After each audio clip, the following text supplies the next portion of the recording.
Look at that. Direct.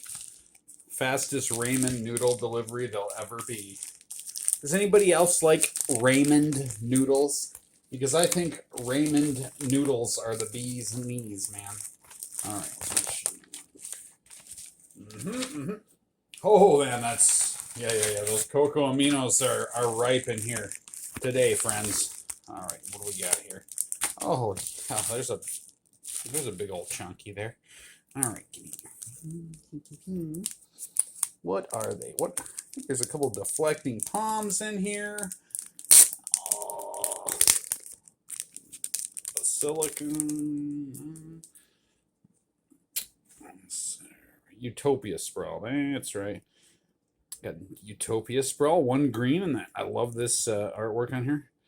So Utopia sprawl enters the battlefield. Choose a color. Whenever Enchanted Forest is tapped for mana, its controller adds an additional 1 mana of the chosen color. We have Lupine Prototype. I think I've bought and gotten rid of these like 3 times.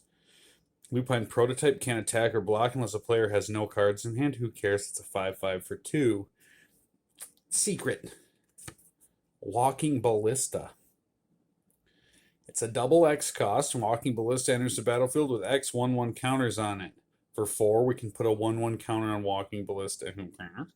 When 1/1 counter from Walking Ballista is removed, it deals 1 damage to any target. Let's have a look here. Oh, nice condition. What is that? Well, you know what? That's cute, but it's wrong because I didn't get the Jumpstart version of that. I got the Kaladesh version. I think that's what it is, right? Yeah, whatever the older version is.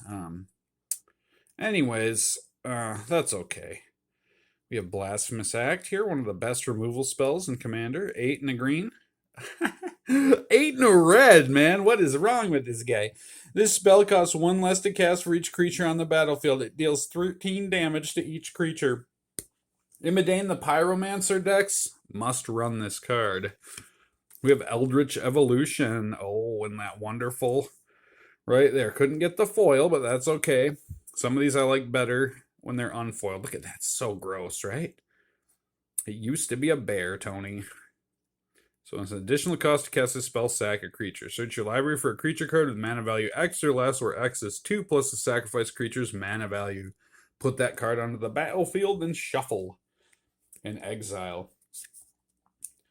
We have Inspiring Vantage. Just need 1 of those for myself. Inspiring Vantage enters the battlefield tapped unless you control 2 or fewer other lands. Add red or white. Certainly. Mr. Goat, get out of here. All right. And we have 2 deflecting palms. All right. Cons of Tarkir version. Next time a source of your choice would deal combat damage to you this turn, or deal damage to you this turn, not combat necessarily, it could be that. Prevent that damage. If damage is prevented this way, deflecting palm deals that much damage to that source's controller. We have 2 of those. And for that Graveyard Hatred, we have Rest in Pieces. 1 in a white. When Rest in Peace enters the battlefield, exile all cards from all graveyards. If a card or token we put into a graveyard from anywhere, exile it instead. We have 1, a 2, a 3, a 4. And here we have I'm getting a brain fart here. I know what this is. Natural Order. Right? Yes. Okay, and Natural Order is very similar to Eldritch Evolution. It costs 1 more mana, but you simply sack a creature, search your library, put it onto the battlefield. There's no X mana value restriction, so you can sack anything, any sack a creature, then search for a creature, so it can be big, it can be little, whatever. So that X value, nothing like that on here. And I just love this version of this card. I think that's absolutely beautiful. And, oh yeah, Wrath of God. We got a foil Wrath of God from the Masters. Look at that. Very nice. All right. That's not for us. That's for somebody else. I'll give you a hint. It's Ashley.